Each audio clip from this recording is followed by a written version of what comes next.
Radio. Welcome, world. Welcome once again to Tuesday Talk with Key West Lou. I am your host, Louis Patrone. Well, another exciting week. They're all exciting, with Donald Trump representing the United States and doing this, that, and everything else. There's news, multitudes, tons of news every day coming at you from every direction. We hear it all on the media. I like sometimes on the show, and I try to bring up some issues or topics that are not generally what you hear on the television set, in the newspapers, or through the magazines. And tonight I'm going to try to do a little bit of that too, because there are other things happening which we should know about, but Trump just takes everything else away. He blocks out everything else. There's going to be a lot of Trump here tonight too. It can't be helped, but you're going to find some different topics. And the one I open with is very different. I'm going to talk about public urinals. Public urinals. And I'm going to talk about public urinals in Paris and Berlin. Paris has had a problem. Men are peeing in the streets. Berlin has the same problem. Not women. Men are peeing in the streets of Paris. They're peeing in the streets, I'm laughing as I tell you this, of Berlin. And it's public peeing. And so Paris has set up right now 22 public urinals. They're in the street. The men go up to this, and I'll describe it for you, and they pee in front of everyone. Okay? They can smile as you walk by, male, female, dogs, whatever. And what they've done is they colored this box red. It's about 2 feet by 3 feet, and it stands on a round pole, maybe 2 or 3 inches in diameter. And the man walks up to it, pulls down a zipper, pulls out his private, and there's a big hole, and he pees into the hole. And this is to discourage and stop public peeing in the streets of Paris by men, not women again. Now, it's public. Ain't no question about it, okay? The man just stands up and goes. Well, now we come to, and they're not happy with it. Not everyone's happy with it in Paris. The public administration of Paris is happy. But, for example, one of these things is near the Cathedral of Notre Dame. Another, there's that couple on the Seine River. They've got one near a school. And so the people say, this ain't quite right, but they don't know how to resolve the problem. They arrested these people. It didn't work. They're described, by the way, as eco-friendly open-air urinals. Eco-friendly open-air urinals. Now, we go to Berlin. Berlin's got the same problem. You know, these European men in big cities, they're supposed to have class, I don't know, but they're peeing in the streets. Their solution is a bit different. They are, what I'm going to describe to you is described by the Germans as gender-neutral toilets. Gender-neutral toilets. They take into account gender equality in public toilets. And what they are is these will be enclosed private toilets. They'll be little buildings, and both sexes use them. They're unisex or whatever they call these when we see them in our airports and restaurants now. But inside, these are strictly, by the way, the ones in Paris and the ones in Berlin are strictly for peeing. Can't do number 2 in them. I don't know where you go for number 2, but number 2 isn't the problem. And inside the ones in Berlin, and this is the conclusion of a study, and this is what they're in the process of building or are going to build, are going to be the urinals that men use in bathrooms. You know, these things that stand up against the wall. A man stands up, pulls his private up, and pees. These are going to be, rather than go from your chest to the ground, they're going to be the type that go from your chest to just above your knees. And you just stand up and you pee. What they're going to do is they're going to take the bottom part of this, what has previously been solely a male urinal, bring it out a little bit, and as the men stand up to pee, the women will stand up to pee. Now, yes, women will be expected in Berlin. They're crazy over there. What they did with prostitution was wild. I wrote an article on this about 10 years ago. I'm not going to get into it tonight. But the women will be required to stand and pee. They're going to walk up to this thing, pull up their dress, drop their pants, drop their panties, whatever they've got going, and they pee. and there's going to be a guy standing next to him peeing, and vice versa. I don't know how this is going to go over publicly, but that's what they're doing because they have a problem in Paris and Berlin of men peeing in the streets. This is how they solved it in Paris. And in Germany and Berlin, they're trying to save a buck so women can use these things too, though they're not guilty of the crime that brought it on. And the German government feels there should be gender equality when it comes to public toilets. It's a good way to start, better than Donald Trump. I want to talk about the CARR fire in California, the fire that has been described as the sixth most destructive wildfire in the history of California, the sixth most destructive wildfire in the history of California. And it also is the fire that eliminated most of the Bedslow family. I told you about them last week. I've written about them also. I have also talked about them on my Facebook show, Key West Lou Live, in the morning. It's the Bedslow family. Ed Bledsoe, grandfather, his wife Melody, they're both in their 70s. They're raising their great-grandchildren, James 5, Emily 4. The fire was nowhere near them. They lived in California with neighbors. The fire wasn't near them. No one told them to evacuate. They gave no thought to the fire being near them. It wasn't near them at all. He had to go to the doctor. He went to the doctor. His wife calls on the cell phone. The fire's coming at us. He rushes home, doesn't get there in time, couldn't have done anything if he did.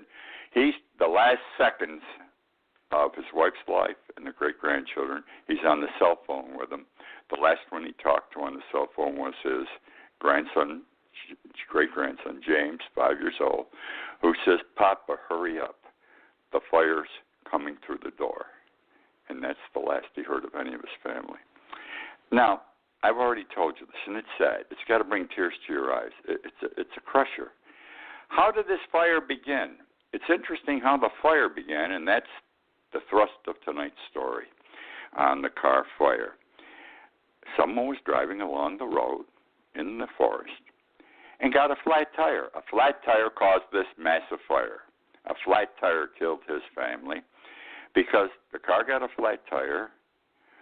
The rim scraped the asphalt road. A rim scraped the asphalt road. The sparks from the rim on the asphalt road shot out and ignited the brush, the dry brush on the side of the road. And from that comes the sixth most destructive fire in the history of California. Let's talk about Manafort. Manafort's trial, in effect, ended today. Summing up tomorrow by the attorneys, the charge to the jury by the judge. By late afternoon, I'm assuming that the jury will get the case to decide. They'll spend a few days at it and make their decision. The reason I'm talking about the Manafort trial tonight is that no defense was put on by his attorneys. Manafort and his attorneys decided not to put on a defense. They're going to the jury based on the proof that the prosecution put in, and they're assuming that they did sufficient damage on cross-examination that the prosecution will not meet its burden of proof, which is proving guilt by a reasonable doubt.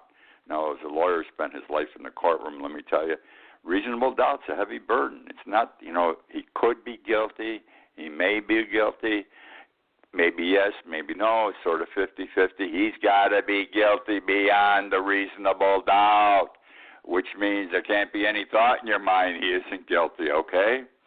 And it's a tough burden that the prosecution has, and they should have it. Well, and there's nothing wrong. In most of these trials, criminal trials, sometimes the defense says we don't want to put in a defense because, between us girls, your client's guilty. And they're going to kill him if you put him on the stand, okay? So you don't do it. But you take the honorable position before the jury. They didn't prove anything. That's why we didn't put him on. The judge will charge you tomorrow that was his right not to be on there because the burden of proof is on the prosecution. The state or the federal government must prove he is guilty beyond a reasonable doubt. Okay? And then if you've got a case, I thought sometimes in these cases, I did criminal work when I was younger. My first case I ever tried was a murder case, believe it or not. 5.5 weeks on trial. 2 weeks I was admitted to the bar. I'm assigned to a murder first case in New York State. What a disgrace. My lawyer had a poor client, a poor attorney. But I got him off. 5.5 weeks on trial. Didn't know what the hell I was doing, but we won. I didn't put the guy on, though, in that case. We did it by cross-examination. Now, there is a feeling, though, I think, because I talked to jurors, there is a feeling amongst jurors that if a man is innocent, he will want to tell his story, and he will take the stand, and they want to hear what he has to say. So, it's a difficult thing. You've got to make sure if you don't put your client on the stand that you did the best possible job in the world, and you got a shot at beating this unreasonable doubt. And that's the way it goes. Just wanted to explain how things are going today and tomorrow in the Manafort trial. Moving on now. Who said, I don't know who, came out of some English play in the 1700s. Listen to my words. Hell hath no fury like a woman scorned. Hell hath no fury like a woman scorned. A woman rejected in love is angry and dangerous. Ain't no question about it. We all know. Who am I talking about? You got it. Omarosa Manigault Newman. She is going to kill Donald Trump. I mean, other things are going to come out of the woodwork, but she's coming from left field, and I don't think she's coming badly from left field. She has been with Donald Trump, working with him for 15 years. She first started with him on The Apprentice. She's black. She's black. She's a beauty, an absolute beauty. She obviously is a very smart woman. We've all watched her on TV the last several days. She got fired. Donald Trump fired her after 15 years. He put her in the White House. She was the only black person working in the West Wing of the White House because Trump's a racist. He's a bigot. But for some reason, he liked her, okay? But he canned her. He had her fired. He had Kelly do it like I did. No, oh my God, but he didn't do anything to make it right. Well, she's got tapes. This woman so far, she's come up with 5 or 6 tapes, and each one makes Trump look a little bit worse each day. At first, I thought this woman was a nut, and so did everyone else, but now people are starting to say, you can see the political pundits, well, she's got this on tape so far, and she's got that on tape. She don't talk about it unless it's on tape, okay? My thought was, up until the last few days, that this was a woman scorned. For Trump to keep her for 15 years, knowing that he's a womanizer, misogynist, I assumed they were having a sexual relationship. And at some point, the big thing that was going to come out of her book that just got published yesterday, came out or today, and out of all these interviews on TV promoting the book, that they had a sexual relationship, which would make Trump look like a schmuck in front of the world or in front of the citizens of the United States because he just did it too much. He doesn't respect women, et cetera, et cetera. He's a philanderer. So that being the case, that may still come out. I don't know. I'm just assuming they must have had a sexual relationship. Again, because hell hath no fury like a woman scorned. Today, she's on television starting this morning on MSNBC and on every show today. They're going to have her on every day, all day, for the next week or two. She comes up with, and she's got a tape for this, she says. We can't hear the tapes, though, because she's already testified before Mueller's group. He's had her in. She's been before the grand jury, okay? She could write a book, but there's certain things she can't talk about. Like, do you have tape for this? Well, the suggestion is she has the tape, but she can't talk about it. So let's take it from there today. She says that Donald Trump knew about Hillary's emails. He's always making a big deal out of her emails. Jail her, jail her, jail her. Remember during the campaign? Even now he takes us back. Let's reopen Hillary and the emails. That's where the special prosecutor should be going. Well, she says that he knew all about Hillary's emails before the emails were even leaked by WikiLeaks. Now, what does that mean? unquestionably, that has to mean that Trump had a Russian connection to have that information way before it was leaked by WikiLeaks, because he's always claimed he never heard of it till the whole world heard about it with WikiLeaks. Couldn't be. She says, no, he knew before. He knew it before it came out by WikiLeaks, and the only way he could know it, because Russia had that information, and was through a Russian relationship of some sort. Going to hurt him badly if such is the case. What I'm going to talk about now, I'm not sure is accurate. This bothers the hell out of me, what I'm going to share with you now, but it would be wrong not to share it. But I am telling you up front, I do not know if it's accurate, and I wonder what I am going to share. If it's something that, because we know Russia is already implanting things on our computers and in the internet to affect the election coming up in November and what's being done. And I don't know why they do what they do, what certain things they implant. But this may be just something Russia did. I don't know. I came across this today.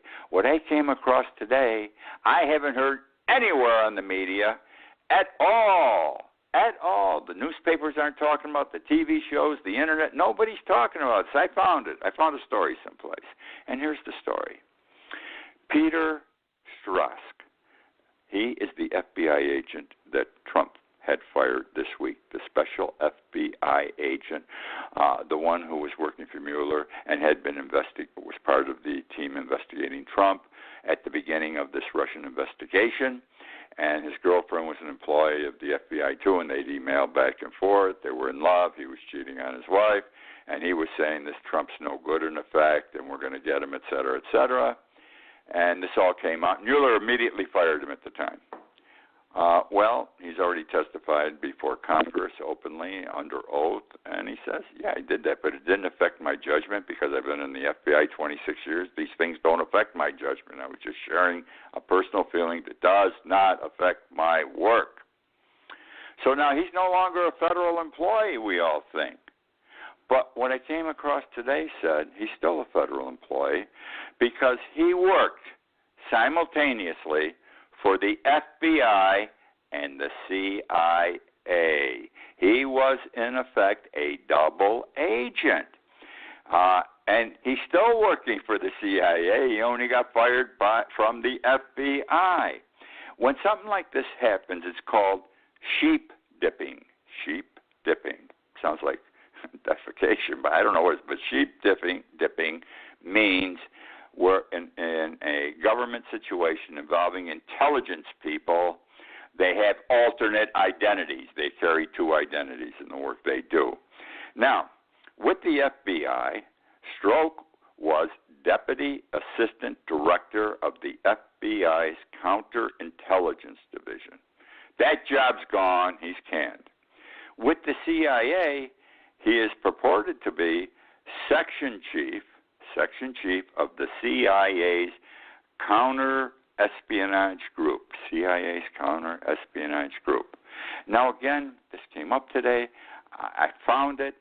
It excites me. I don't know if it's true. I'm waiting for someone else to start talking about this tomorrow.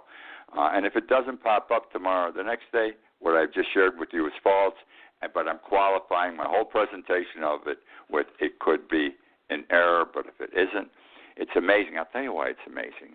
I'm sure these things go on. A person works 2 or 3 different agencies, but it's all interrelated.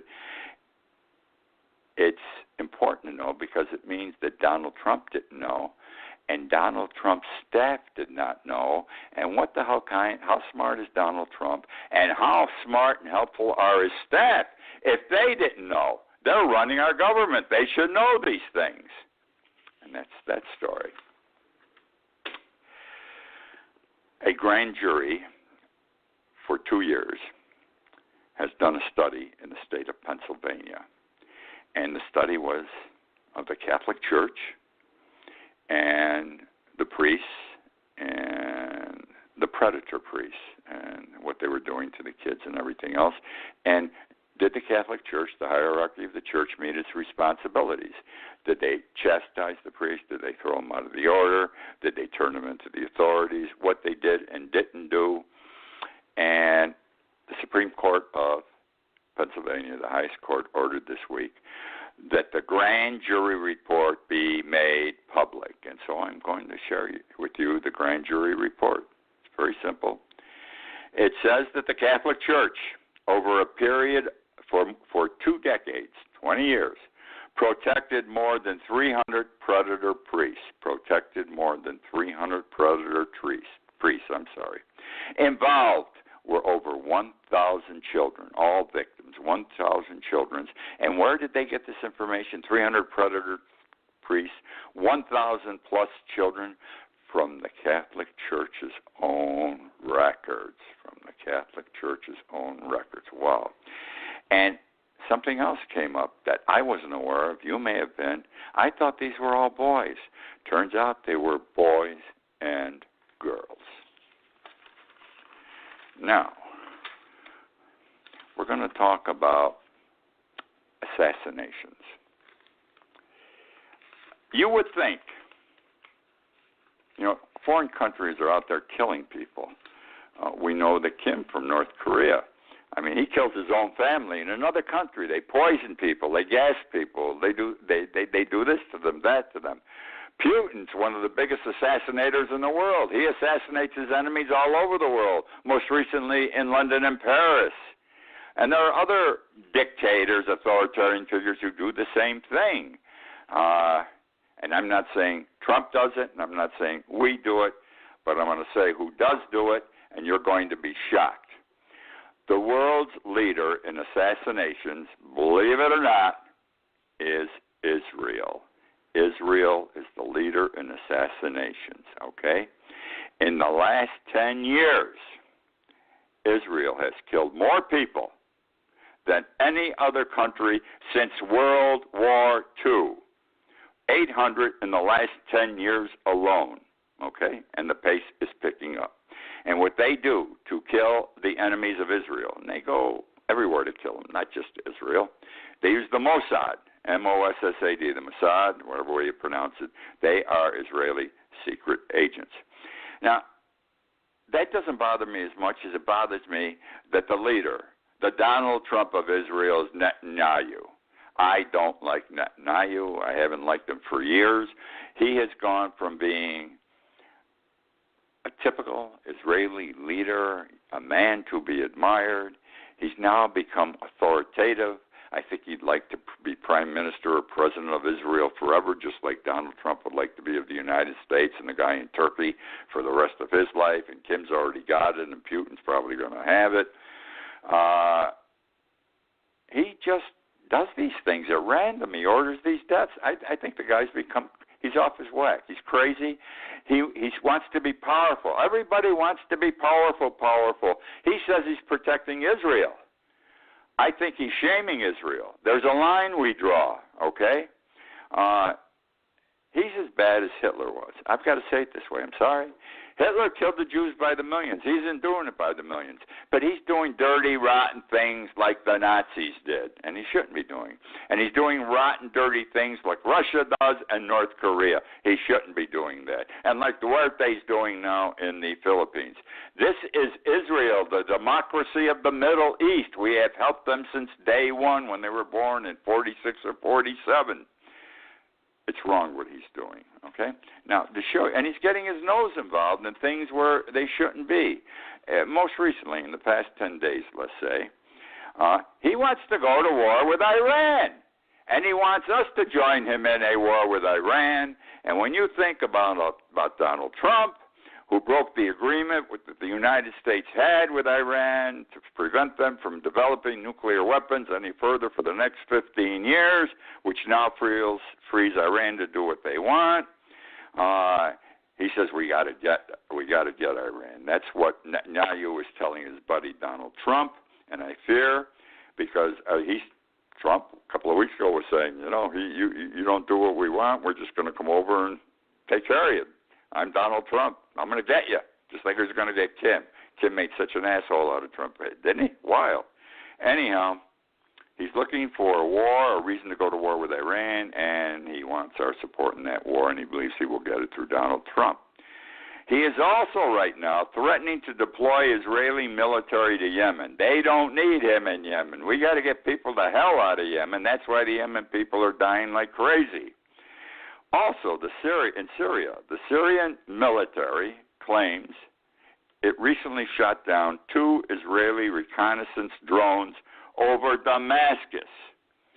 Netanyahu says, if so, it was a mistake. We meant to send them over Iran. Guy's going to get us in trouble. He wants to get in trouble. And these are the little things. These are the sparks. This is the rim on the asphalt road that shoots off a spark that starts one of the greatest conflagrations, fire conflagrations California has ever seen. It takes a little thing, an act by someone like Israel, that can start a world war in the Middle East that'll go all over Asia, Europe, etc., and come over here. Okay, going into recession. One of the richest families in the world, if not the richest family, is the Rothschild family. The Rothschild family. They're over in Europe, they live. And the head of the family is Lord, I think they're English, Lord Jacob Rothschild. And they know money. These people know money. They got money. They got money. They're legendary. Their family and finance is very legendary. And here's what Lord Rothschild has said recently. He's concerned. He says, quote, the geopolitical situation is the most dangerous since World War II. The geopolitical situation is the most dangerous since World War II. He says, and I quote, economic growth is no means assured. Economic growth is no means assured. He claims that geopolitical problems are widespread and are proving increasingly difficult to resolve. Now, today, we created an economic system after World War II. All the nations, all the democratic nations created an order. They worked together. They said we're going to exchange products together. We're going to do business together. We're going to grow together. We're going to protect each other together. We all work for each other. That is in jeopardy, he says. That which made profit for everyone that participated is now in jeopardy. It may be on its last leg, and it may be the time is gone to correct it. The 10-year bullish market that started in 2008, the longest market in modern times, 10-year bullish market, he says is going to go down. It's going to capitulate in the next year, okay? And it's going to have a meltdown like we've never had. And here are the 3 reasons why, 3 primary reasons. The U.S.-China trade war. The U.S.-China trade war, he says the 2 biggest nations in the world, the 2 greatest economic nations in the world, cannot fight each other in a tariff war because whatever they do affects the rest of the world. Their economies will weaken and be destroyed, and so will everyone else's, and we're going to see a worldwide recession. There's a Eurozone crisis he's concerned with, and that's because the European countries are in debt too much. We're in debt too much. China's in debt too much, but we can handle it the way we operate. The Euro nations can't handle it, and they're going to go down the tubes one by one in a short period of a year. And there is a lack of a common approach to resolve problems. It's Trump's way, it's Putin's way, it's this one's way. It isn't going to work that way. And he says that there's going to be a gradual unwinding of globalization in the wake of President Trump that has made cooperation today much more difficult. That's my show for tonight. Hope you enjoyed. Thank you for joining me. I love doing the show. I'm glad that you joined me. I'm going to say it again. I've been saying it every week. My numbers go up every week with this show. I get all excited. I love it. I got to be honest. I'm glad more and more people listen to it, take the time to listen to it. I'm doing Key West Lou live on Facebook every morning, 2, 3, 4 minute shot about an issue like one of the things I talked about tonight. You might enjoy listening to it. Key West Lou live. Irma and Me still selling. Not as good as it did when it first got published, but if you enjoy reading about the hurricane that hit here, Irma and Me, it's available on Amazon.com. Thank you again for joining me. I look forward to being with you next week. Welcome to the Total Wireless Store, where total confidence awaits. I need a smartphone with an awesome camera. Got anything to fit a new dad's budget? Don't worry, you got this with Total Wireless. And now you can get $50 off on select phones $99 and up. My relatives won't miss a thing. Now you can focus on the important stuff, like diaper duty. Discover the Total Wireless stores and get total confidence. The latest phones, the best network, all at great prices. Now open in Miami. Limited time offer in 6/30/18. Available while supplies last. Porting required for a non-track phone brand. Offer only available at Total Wireless stores. Visit store for details.